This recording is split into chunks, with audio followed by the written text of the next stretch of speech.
Hey guys, my name's Sam Eager. I'm about to perform the airway assessment in patient positioning.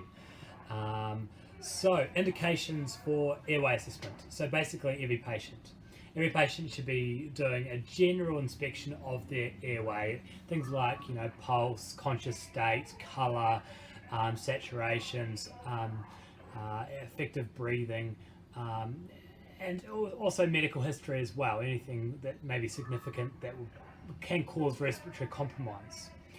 However, specifically indicated on patients that I guess you may need to have some sort of intervention that you need to enact on.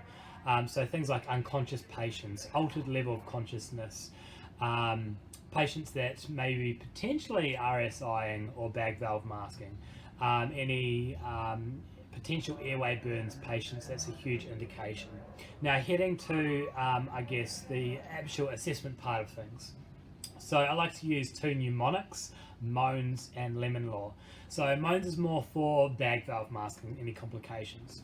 Now, so M stands for mask seal. If I'm not going to get a good mask seal, they might have a bed, their dentures might be out, causing a sunken face, any kind of complications that are going to cause some drama with a good mask seal. So O is obesity. So some obese patients don't have the greatest saturations when they do go unconscious. They haven't got a very good, many good reserves.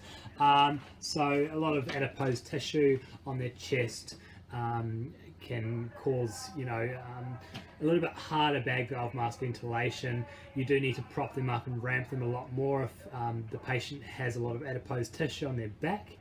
And also age. Age can be lots of comorbidities involved, dentures, which leads to N is no teeth. Okay, if they've got no teeth, you're going to have some dramas there as well.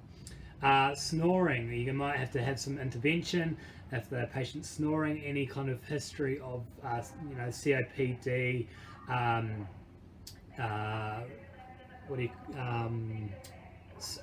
obstructive sleep apnea, and also a poor neck mobility. You might have some compromise there.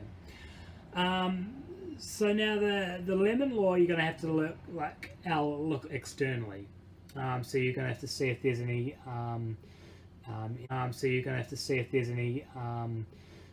Any scarring, any burns, any things that are kind of just out of the normal, I guess. And then you're going to have to evaluate. So you've done a lot of those in mnemonic for your moans anyway, and then M for Mallampati score. So get the patient to open their mouth out. If you can see the whole entire uvula, the soft palate, probably a class 1. Okay, and just work out which Mallampati class you've got. Next is obstruction. So the patient can have an airway obstruction, vomitus, anything like that, and then neck mobility, which you've kind of done in moans as well. Okay, so now let's say the patient's unconscious, and you need to get them into a correct position that's going to be most effective if you are going to perform something like RSI. Now at the moment you can see you need a really good angle from basically the air canal, the earlobe, to the sternal notch. So as you can see, it's kind of uphill, which isn't the best angle if I'm going to perform RSI. If I'm going to get my laryngoscope out, it's going to be a bit more difficult, and I might have to kind of control the head and tilt it up a little bit just to get that better angle to get past that first curve. So at the moment, the patient has got 90-degree access of their oral airway, and then their other two accesses, is your larynx and your pharyngeal. So your larynx airway and your pharyngeal airway. What we want to do is bring these to align a little better. Okay. Now, in order to do that, we need to put some pillows underneath the patient. Okay. Once we ramp the patient up like this, we can then assess that angle. Now that angle is a lot better, still a little tiny bit uphill, but much more better. And if I want to, I can control the head a little bit as well, and also do some other manipulation with burp if needed be. Now I will show you now the different views if the patient wasn't ramped up and is ramped up, I guess. Also with bariatric patients, so obese patients, you're going to have to ramp them up a lot more. So pillows, anything underneath their shoulders, just to make sure that proper angle. Okay, as you can see here, not the best angle in that first photo. Once the patient's ramped up over here with lots of pillows and blankets under their shoulders, a lot better angle to get that really good grade 1 view, and just to prevent any complications so you can get that first pass in. Alright, now I'll show you if I was to remove these pillows and perform direct laryngoscopy. Now, as you can see here, I have not got any towels. I've just got one small sheet underneath the patient's head. Performing direct laryngoscopy, I can't really see the vocal cords. I haven't got a grade 1. It's kind of hard to see the light view there. And next, I can manipulate with a bit of burp, and I can put a bit more pressure on to get that grade 1 view. However, it's just easier if we do try and think ahead and position the patient a lot better. Let's put some towels under there. Alright, now I've put some towels underneath the patient's head. But sorry, it's a bit hard. I'm just trying to control the iPad and performing direct laryngoscopy. So if you can see there, I've got a really good grade 1 view there, just with a simple lift of the head. I can also grab my other hand with the occipital region of the head, just to bring the head up a little bit more if I do need to. However, I'm really happy with my positioning there, getting a really good view just to pass that ET through.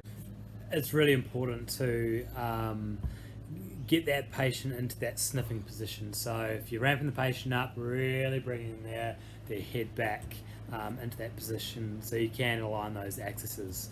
It's one thing that I didn't do in the demonstration. It's interesting reviewing my video. Anyway, another thing is assessing the overbite. If they have got an overbite, some complications. 3-3-2 rule.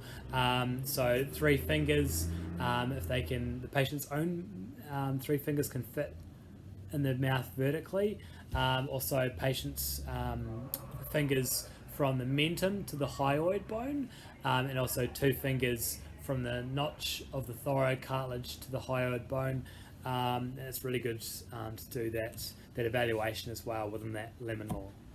I guess considerations, C-spine, C-spine, C-spine. So you might have some complications when performing direct laryngoscopy if the patient has got C-spine precautions. So you just need to do what you need to do, laryngeal manipulation, have a good airway assistant, and just forward planning, I guess. With patient positioning and airway assistance, it's all about forward planning for potential complications that may arise. I guess you've got other considerations like patient demographic of elderly patients, young patients, obese patients, pregnancy patients. If you've got a normal standard sized laryngoscope instead of a stubby one, you might have some complications performing laryngoscopy.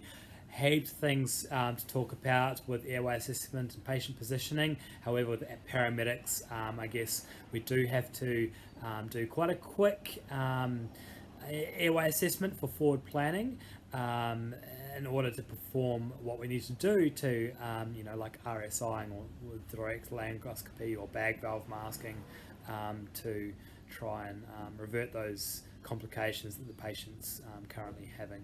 Anyway, thanks for viewing my video and have a good day. Cheers.